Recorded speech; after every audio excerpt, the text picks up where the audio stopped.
IVM.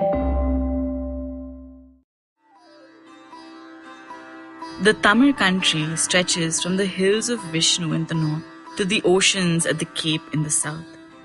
In this region of cool waters were the four great cities of Madurai with its towers, Urayur, which was famous, tumultuous Kanchi, and Puhar with its roaring waters. The words you've just heard are from an ancient Tamil text, composed sometime around the turn of the first millennium CE, at a time when South India was first making its presence felt in global trade. Just to the north at this time, the Amaravati Stupa was rising, and Nagarjuna and his skeptical monks were going about debating. Across the Indian subcontinent, new literary cultures were emerging, new ways of thinking about statehood and royalty. And here, in the deepest south, is where another critical ingredient of early India would emerge. That was the merchant corporation. Just because kings pretend that history is all about them doesn't mean that it's what history is actually about, after all. Now, coming back to these words, you've probably heard of the hills of Vishnu, which are in Tirupati.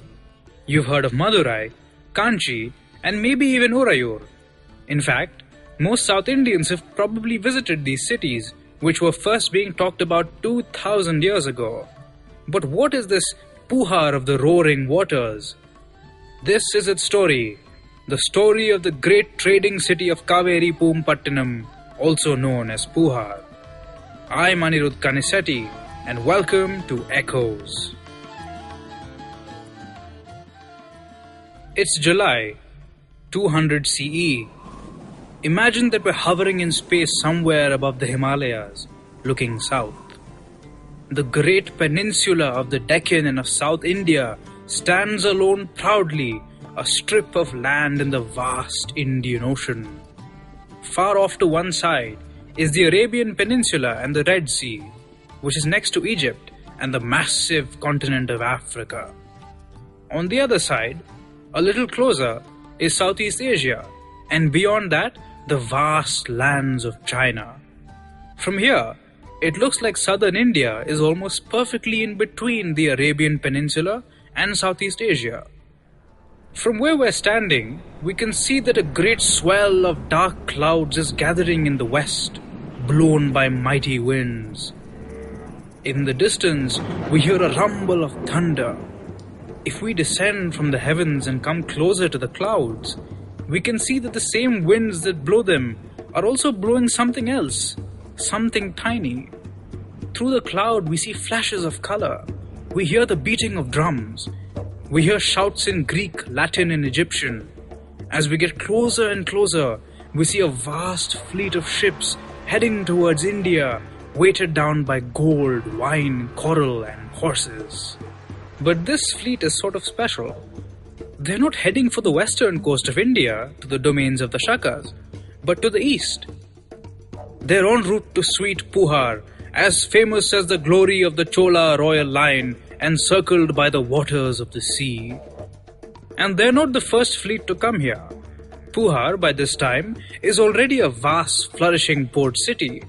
In fact, thanks to its perfect location between east and west, it has already become one of the wealthiest cities in the subcontinent, and it is home to much of the religious diversity, luxurious consumption, and literary sophistication that we've seen and will see in many other ancient Indian cities. Puhar is in Tamilakam, the Tamil country, the southernmost tip of the subcontinent. When I say country, of course, I'm not referring to a single kingdom or state. Like most of ancient India at this time, Tamilakam was also torn by war between three major dynasties, the Cholas, the Cheras, and the Pandyas, along with dozens of other minor chieftains. The Cholas would become super famous in another 700 years or so. But today, as we follow the Roman trading fleet to Puhar, soaking in the warm sun of the Indian Ocean, we don't need to worry about them. Because the real heroes of Puhar weren't its kings, but a class that we might not generally associate with ancient India. The merchants. The importance of merchants in ancient India in general, and Tamilakam in particular, isn't something we generally think about. When compared to, say, ancient Greece, where winning loot through conquest was the ideal, ancient Tamil culture also saw merchants and traders as equally honored members of society. And why wouldn't they? By this point in human history, we've seen how large agrarian empires had sprung up in the Mediterranean, in China, and in North India. Humans across the world were beginning to explore, to exchange ideas, and to do what humans love to do: get rich and live well. To Romans, that meant getting their hands on Indian textiles, perfumes, and handicrafts. After all, that's how they got the beautiful ivory statuette whose story we heard in episode 4 of this podcast. When the monsoon winds were discovered and the Romans conquered Egypt in the last century BCE, they got access to the Deccan coast, sure, but they also got access to South Indian markets, and South Indian markets got direct access to Roman gold. Just as in the Deccan, an explosion of material prosperity and urbanization followed, except in Tamilakam, which is a wide, fertile agrarian belt, so the impact was absolutely huge. And leading the wave, financing kings, pushing market access further inland, and providing employment to everyone from goldsmiths to woodcutters were the merchants. Ancient merchants were a little different from modern-day venture capitalists. For one thing, they didn't wear suits or spend most of their time making PowerPoint presentations and staring at vistas of skyscrapers.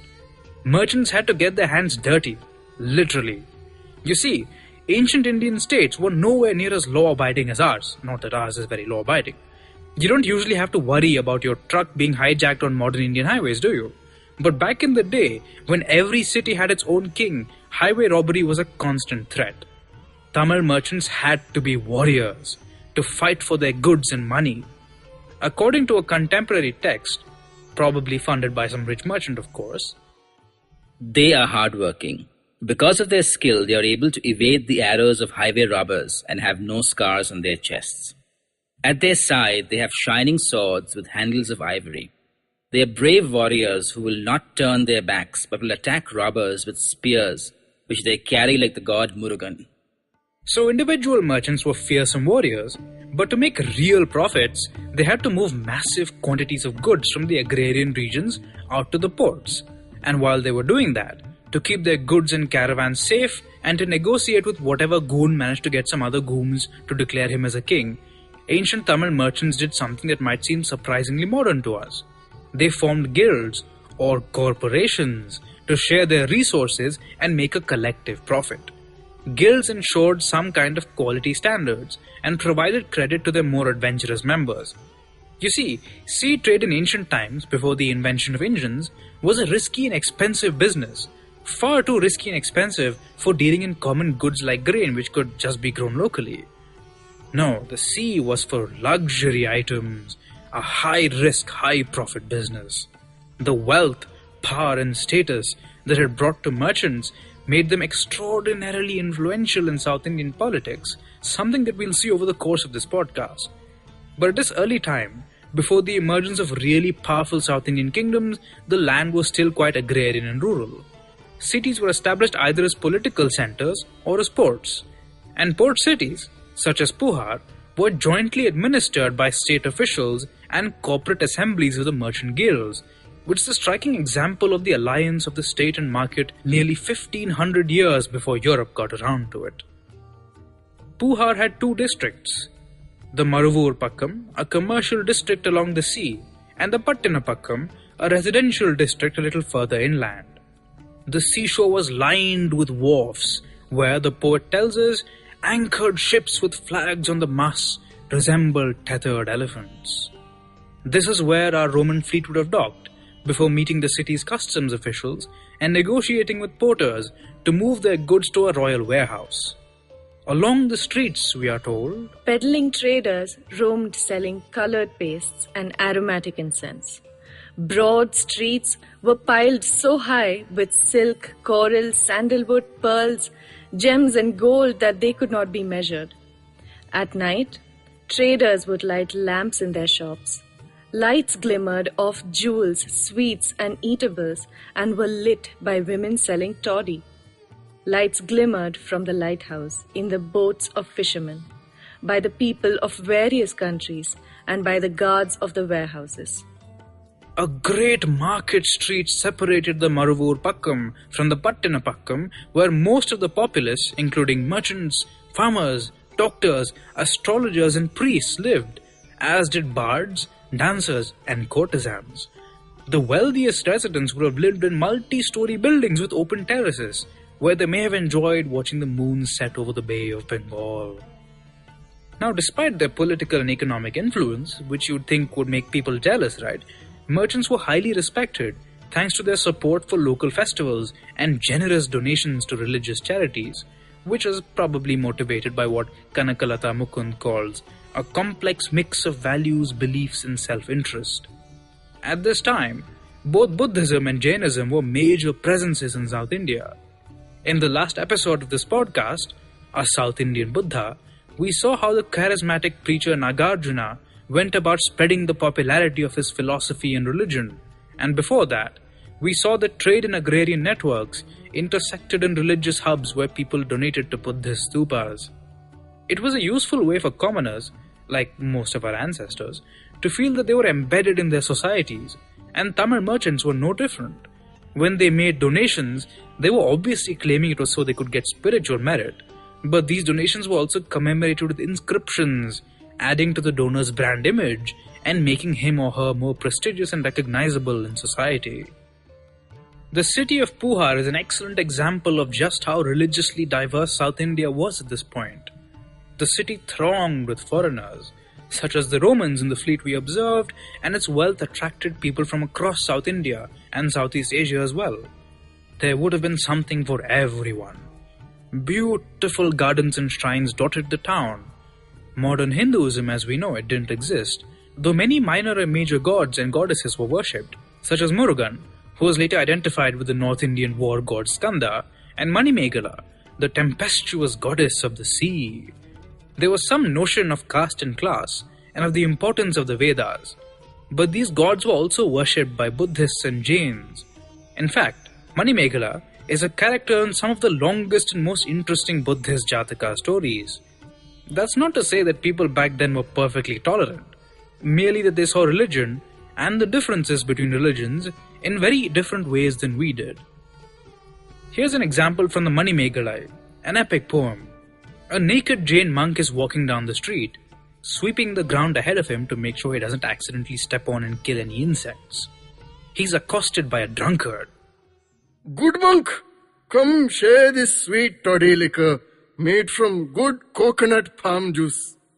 My guru taught me that only those who get drunk on good palm wine know ecstasy in this world, happiness in their next life and eternal bliss. There are no tiny beasts in the liquor, generously secreted by the palm tree. You will not have to risk being a murderer.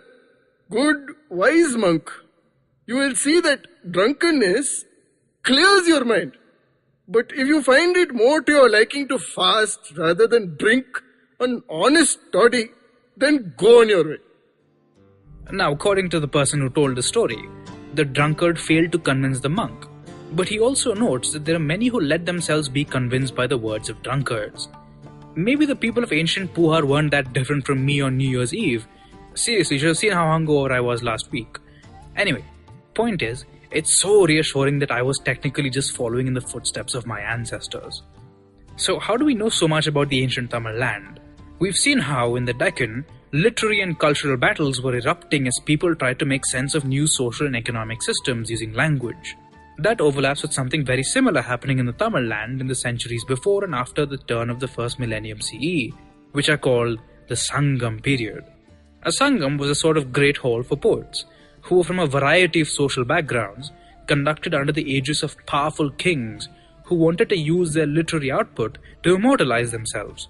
But in the process, they also did a huge favor to us and gave us a fleeting glimpse of a pivotal and long-gone period in our history. These poets would compose in Tamil, laying the foundations for the later evolution and popularity of Tamil as a classical language, and establishing many of the poetic styles that still echo through South Indian poetry. In fact, some of their patterns may have been inspired by the Prakrit poetry that was being written in the Satavahana courts of the Deccan.